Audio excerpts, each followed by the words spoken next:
fii ci ONAS mais dama ne woon ba may jël service ni tappale jeex na ONAS kon bu dee da ngeen daa def oto yi ci turu nit ñi dindi leen ko commencé leen ko ci oto bii ngeen def ci sama tur ngeen dem dindi ko def ko ci turu ONAS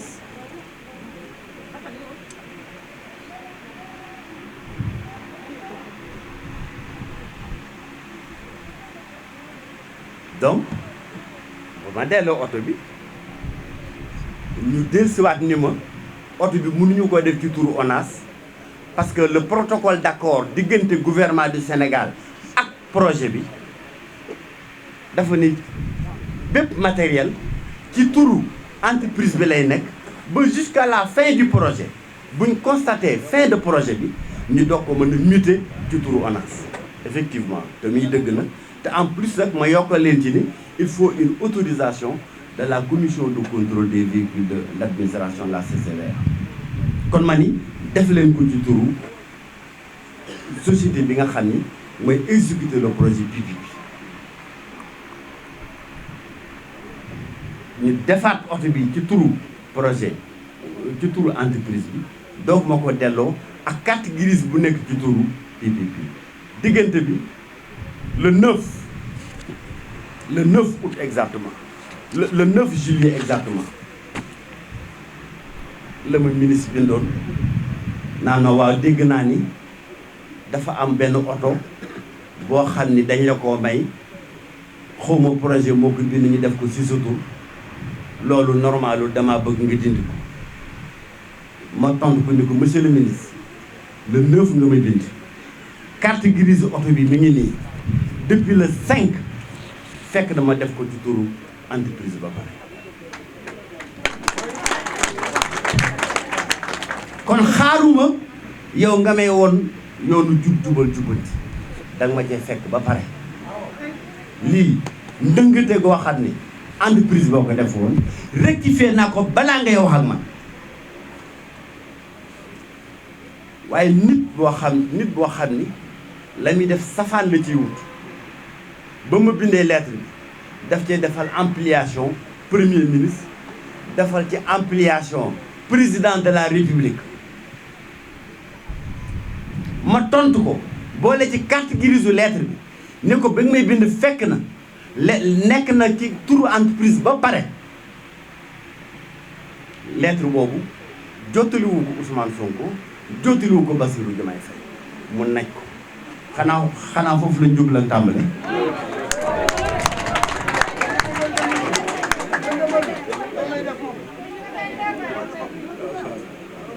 ba pare muy dossier boo xam ni c'était fermé depuis le 9 juillet mu bàyyi ba ñu dàq ma au mois d'août mu dem fay am journaliste ni ko waxal ci waxu oto ba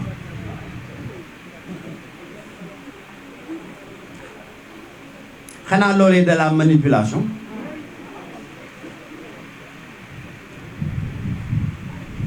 loolu dama leen ci won ay këyit yu leer këyit bu njëkk bi di ngeen ko am après moo nekk ligne bi nga xam ni en rouge mooy accord entre le gouvernement du Sénégal ak la société l'entreprise bi exécuter le projet PPP buy wane ni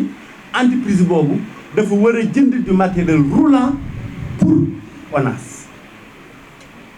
c'est pas que dañ koo forcer de c'est que dafa nekk ci accord de crédit ci accord de partenariat entre le projet PPP ak le gouvernement du Sénégal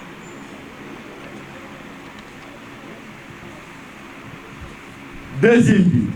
nekk la liste de tout le matériel bi nga xam ni le projet l'a déjà acheté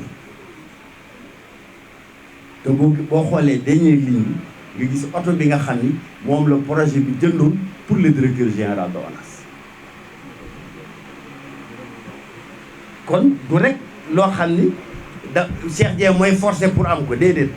dafa nekk lu bokk ci projet bi entreprise bi war koo def obligatoirement pour ONAS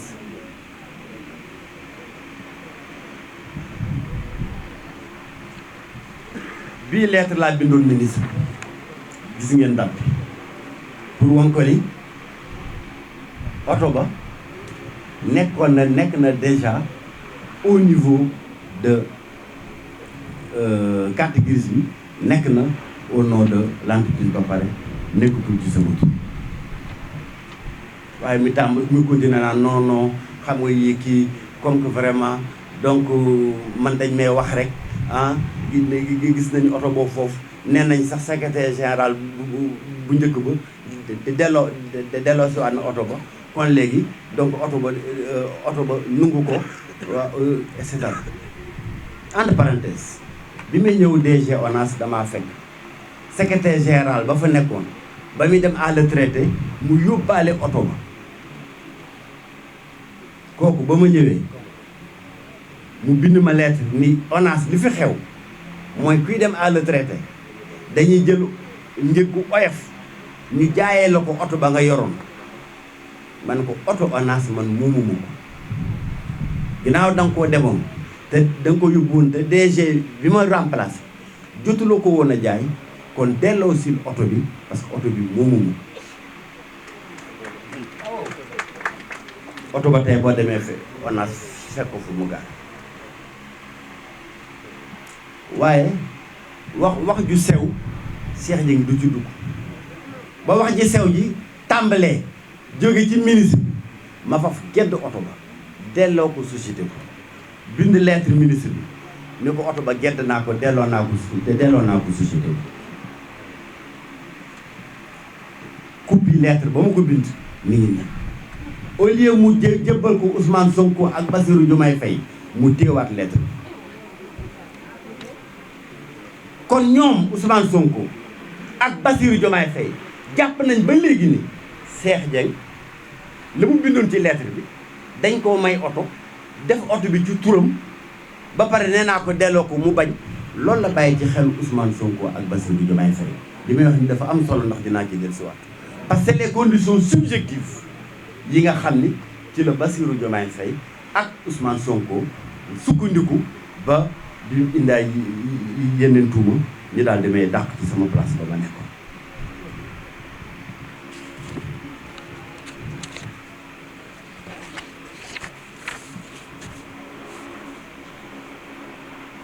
loolu nekk ci wàllu waxu ñàkk fayday oto fu dëgg yàlla ku gis lii ni mu demee xam ni lii jarul woon sax wax ñaari fan ci oto ci rajo ki réseaux sociaux waxu ñàkk fay la mooy waxu autour de ce véhicule ba xam dama ko mujj gedd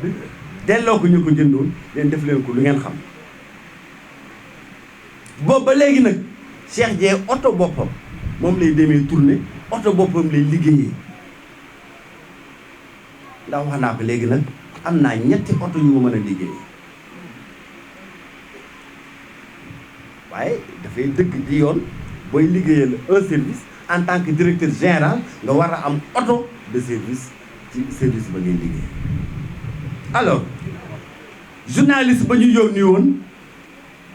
mu yëkkati beneen tuuma ni Cheikh Dieng ba mu nekkee DG ba léegi il fait des recrutements une gestion clanique